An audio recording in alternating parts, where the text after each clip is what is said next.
We're officially in off-season mode now, and this is the part of the year where tough truths start coming out. One of those truths is that the 49ers are heading into this offseason with a very real, very urgent need at wide receiver, and it's not speculation anymore. When John Lynch sat down with Kyle Shanahan and addressed the media, it became pretty clear that Brandon Ayuk has likely played his last snap in a 49ers uniform. Nothing about that is easy to accept, especially when you're talking about a receiver who was playing at an all-pro level not long ago. But this is the reality the front office is working with right now. Losing Ayuk isn't just about losing production. It's about losing a player who defenses had to game plan for every single week. He was a timing receiver, a separator, and someone Brock Purdy trusted in critical moments. And while the 49ers may not need to go out and replace him with another all-pro name, they absolutely cannot pretend that this void will magically fix itself. This offense, as it's currently constructed, needs impact talent on the outside and probably more than one body to realistically replace what Ayuk brought to the table. That's why this offseason feels different.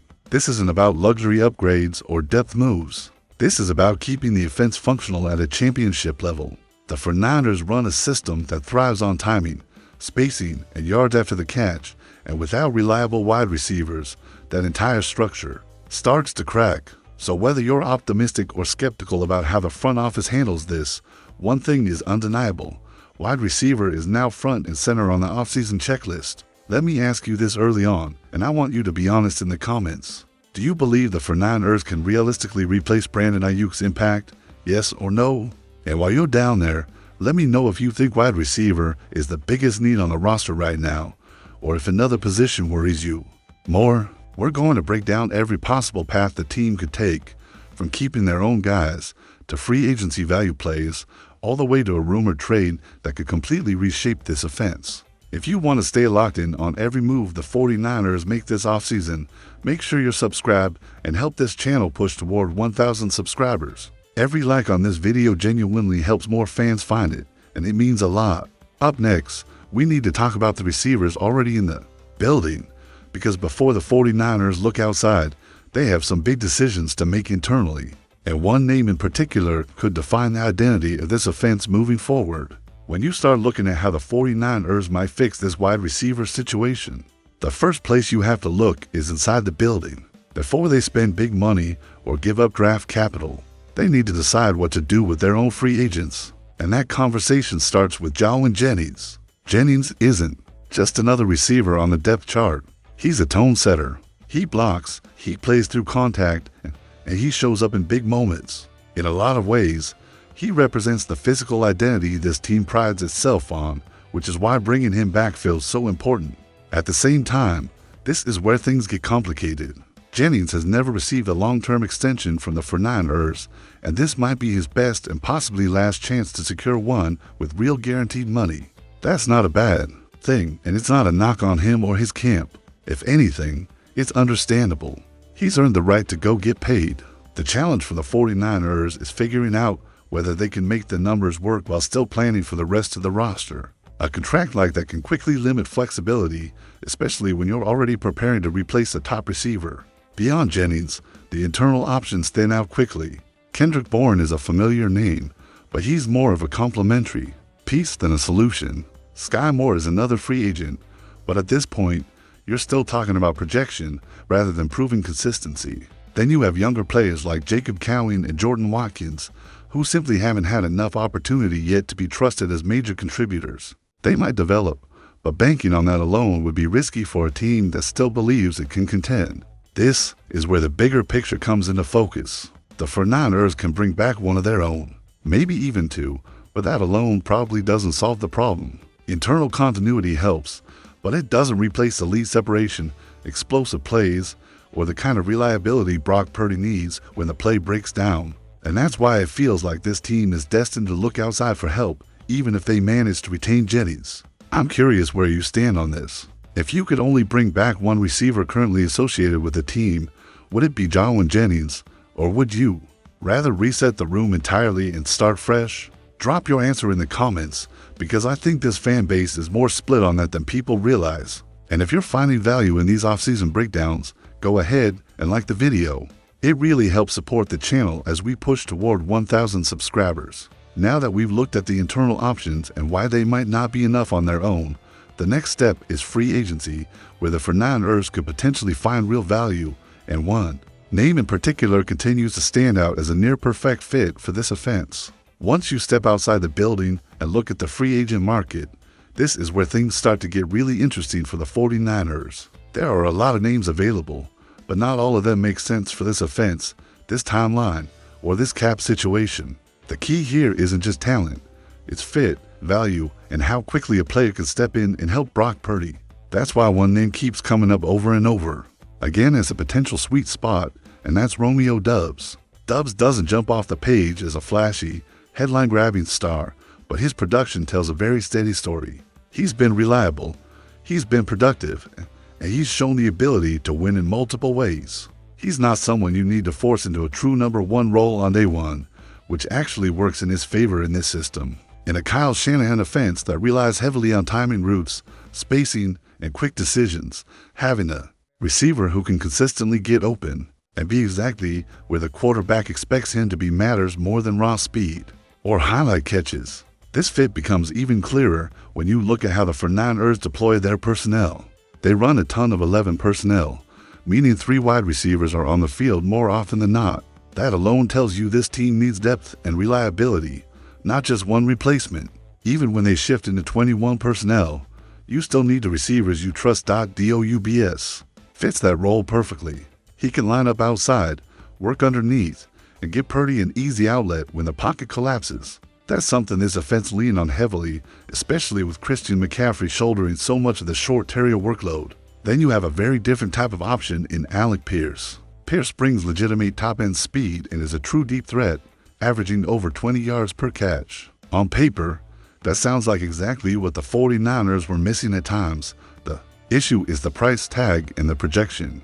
Paying premium money for a player who hasn't consistently been a number one option is a big gamble, even if the upside is tempting. True speed is rare, but so is cap space, and the front office has to be careful not to overcorrect. There are also veteran names that naturally come up in these conversations, like Mike Evans. He's proven, he's physical, and he's been productive for a long time. But this team has quietly been trending younger, and bringing in an aging veteran on a sizable deal may not align with the broader plan. It's not about whether Evans can play, it's about whether the move makes sense in context. So when you weigh it all together, free agency feels like a place where the 49ers can add a strong piece, maybe even a couple, without completely reshaping the roster. Let me know what you think here. If the choice was yours, would you rather sign a steady fit like Romeo Doubs or swing for upside with someone like Alec Pierce? Drop your pick in the comments. And if you want to stay up to date on every free agency rumor and signing, make sure you're subscribed and have notifications turned on. We're getting closer to 1,000 subscribers, and this is the time of year where things move fast. But free agency isn't the only way to make a major upgrade. There's a rumored trade floating around that could completely change the ceiling of this offense, and that's where things really start to get intriguing.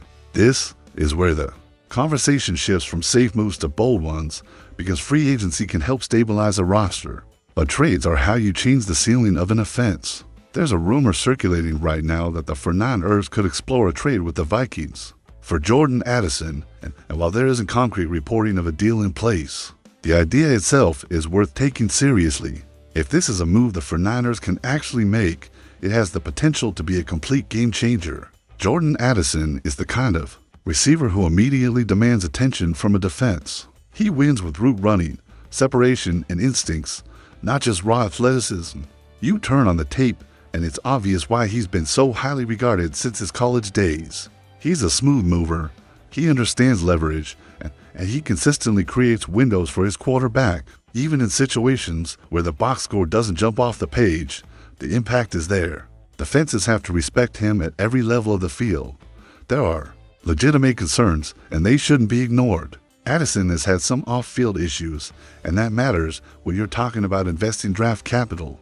But purely from a football perspective, his skill set fits this offense extremely well. He can work deep, he can operate in the intermediate game, and he can be effective on quick hitting routes that let Brock Purdy get the ball out on time. That versatility is exactly what this offense thrives on. What makes this scenario even more intriguing is his contract situation. Addison is still on his rookie deal and approaching the point where the Vikings will have to make a financial decision. If Minnesota isn't confident about extending him long-term, that opens the door for trade discussions. For the 49ers, that means the possibility of acquiring a legitimate wide receiver one without paying free agent prices. That's where the steal part of this conversation really comes into play. If you drop Jordan Addison into this offense tomorrow, he instantly becomes someone Purdy can trust to get open. He would command attention, create space for others, and help restore balance to an offense that can't afford to become one-dimensional. He wouldn't be a 1-for-1 replacement for Brandon Ayuk, but he could absolutely fill that role as the primary target on the outside. So here's the question I want you to think about. Would you be willing to give up draft capital to land Jordan Addison? Yes or no? And if yes, what's the most you'd be comfortable giving up? A first-round pick, a second, or something else entirely? Let me know in the comments, because this is one of those moves that can split the fan base. If you're enjoying these deeper off-season breakdowns, make sure you're subscribed and help this channel get closer to 1,000 subscribers. This is the stretch of the year where the biggest decisions get made, and you don't want to miss any of it. Now the big question becomes how all of this comes together. Because the 49ers don't have to choose just one path. They can mix internal moves, free agency, and a potential trade, and what they decide next will say a lot about how they view their Super Bowl window. When you zoom out and look at the full picture, this is what makes the 49ers situation so fascinating and so important. They're not boxed into just one solution. They don't have to rely solely on internal development, and they don't have to go all in on one massive free agent contract either. This offseason is about balance and how they choose to balance retention, value signings, drafting, and potentially a bold trade will define the direction of this offense. The reality is that replacing Brandon Ayuk is not a one-move fix. It's probably a combination of moves. Maybe it's bringing back someone like Jawin Jennings to preserve the identity of the offense. Maybe it's adding a reliable free agent who fits the scheme and gives Brock Purdy a consistent outlet. And maybe, if the opportunity presents itself, it's swinging for the fences with a trade that raises the ceiling of the entire unit. None of those paths are mutually exclusive, and the smartest outcome might involve a mix of all three. What matters most is how this affects Brock Purdy.